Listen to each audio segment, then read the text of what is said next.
Welcome to SPRT family kitchen. ఈరోజు మనం fish 65 ఎలా తయారు చేసుకోవాలి, అలాగే చికెన్ 65 అలా చేస్తూ ఉంటారు కదా.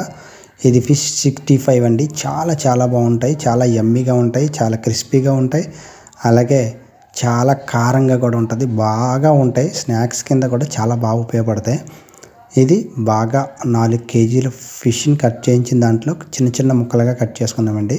దీంట్లో ముళ్ళు కూడా చాలా తక్కువగా ఉంటాయి. చాలా బాగుంటుందండి. మీరు ఒక్కసారి ట్రై చేయండి, చాలా బాగా తింటారు అందరూ కూడా, చాలా ఇష్టపడతారు కూడా. ఇది ఫిష్ 65 అని నేను పేరు పెడుతున్నాను.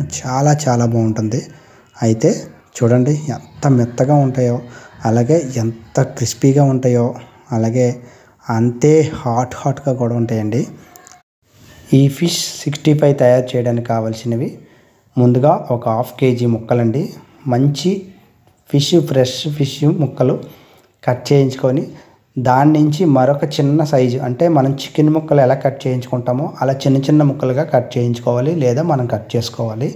ఇవి మేమే కట్ చేసుకున్నాం. మేము 4 కేజీస్ ఫిష్ని తీసుకొని దాంట్లోంచి మంచి మెత్తన ముక్కలు లాంటివన్నీ తీసి వాటిని శుభ్రంగా వాష్ చేసుకొని మనకి కావలసిన ఫిష్ 65 సరిపడగా మేము కట్ చేసుకున్నామండి. వాటిని మనం మ్యారినేట్ చేసుకోవాలి. దానికోసం ఒక బౌల్లో, అంటే ఒక గిన్నెలో కొద్దిగా కారం తీసుకోవాలి. కారం బాగా కొద్దిగా ఎక్కువే వేసుకోవాలండి, ఎందుకంటే ముక్కలకు బాగుండాలి. అదే కొద్దిగా సాల్ట్ కూడా తీసుకోవాలి. సాల్ట్, కారం తీసుకొని కొద్దిగా పసుపుని కూడా యాడ్ చేయండి. అది మనకి ఫిష్ కాబట్టి. అలాగే మసాలా అండి, ఇది మసాలా కూడా కొద్దిగా ఎక్కువగానే వేయండి, చాలా బాగుంటుంది. అసలు మసాలా మన ఉప్పు, అలాగే పసుపు, ఇవన్నీ కూడా బాగా మిక్స్ చేయండి.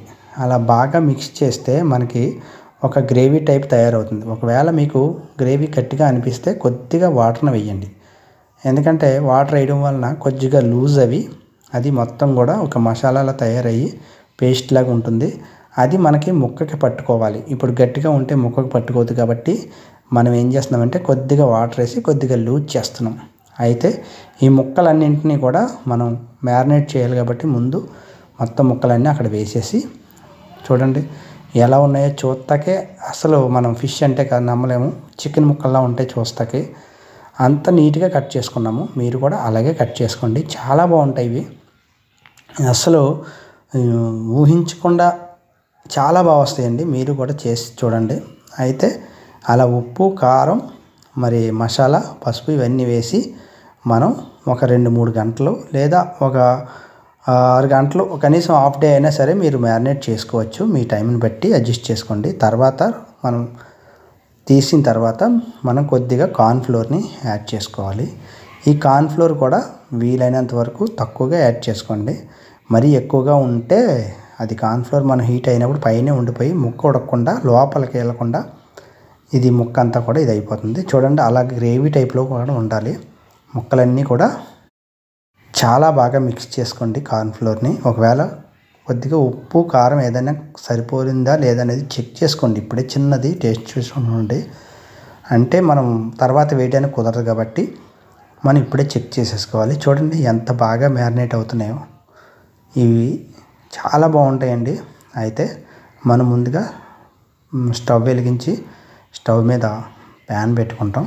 నాన్ స్టిక్ అయినా పర్లేదు, మీరు కడాయి అయినా పర్వాలేదు, ఫిషే కాబట్టి. ఇది డీప్ ఫ్రై చేయాలి కాబట్టి చాలా బాగుంటుంది. అయితే డీప్ ఫ్రైకి సరిపడగా ఆయిల్ అండి, ఇది మనం వాడుకునే ఆయిల్ అండి. ఇది కాకపోయినా మన దగ్గర ఒకవేళ పామ్ ఆయిల్ ఉంటే పామ్ ఆయిల్ వేసుకోవచ్చు. డీప్ ఫ్రై కాబట్టి మేము పామ్ ఆయిలే వేస్తున్నాము. ముందు వంట నూనె వేసాం, పామ్ ఆయిల్ ఉంది కదని పామ్ ఆయిల్ తర్వాత వేసాం. చూడండి మనకి ముక్క అంతా మునిగేలాగా మనకు కావాల్సినంత ఆయిల్ తీసుకొని, ఆయిల్ మరిగేలోపు దీంట్లో మరొక చిన్న పని చేయాలండి. ఒక నిమ్మకాయ చెక్కను తీసుకొని దాంట్లో విత్తలు బయటికి తీసేసి నీట్గా ఆ చెక్కను మొత్తం పిండేయండి. పిండేస్తే ముక్కకి ఒక నిమ్మకాయ పిండడం వలన కొద్దిగా లూజ్ అయ్యి ఇప్పుడు దాకా మనం కలిపి పెట్టినా సరే ఈ నిమ్మకాయకి ఆ ముక్క అంతా కూడా పులుపు పట్టి. అయితే చూడండి ముందుగా మనం స్టవ్ వెలిగించాము, స్టవ్ మీద ప్యాన్ పెట్టాము. అయితే ప్యాన్లో ఆయిల్ కూడా హీట్ అయిందో లేదో ఒకసారి చెక్ చేసుకున్నాము. చూడండి చెక్ చేసుకున్న తర్వాత ప్రతి ముక్కని కూడా ఒక్కొక్క ముక్కని మనం నెమ్మదిగా జారవిడిచండి. నెమ్మదిగా జార విడిచితే మనకి పైనుంచి ఆయిల్ మన మీద పడకుండా కేర్ఫుల్గా చేయండి. కొద్దిగా ఇబ్బందిగా ఉంటుంది, కానీ చేసుకుంటే మాత్రం అద్భుతం అండి. మనం చేసిన ఆ రిస్క్ అంతా కూడా మనకి చాలా ఫ్రీగా అనిపిస్తుంది. అంత బాగుంటాయండి టేస్ట్.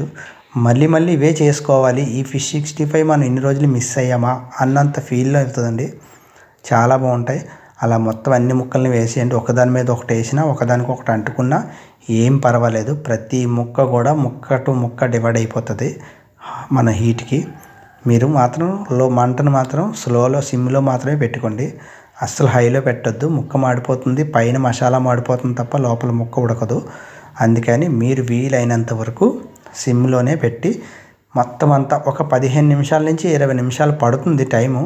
బట్ మీకు ఆ 15 నిమిషాల వాల్యూ మనం ఆ ముక్క తిన్నప్పుడు అది మర్చిపోతాం. మనం అంతసేపు చేసామా అని కూడా మాకు గుర్తుండదు. అంత బాగుంటుందండి, అంత అద్భుతంగా ఉంటుంది.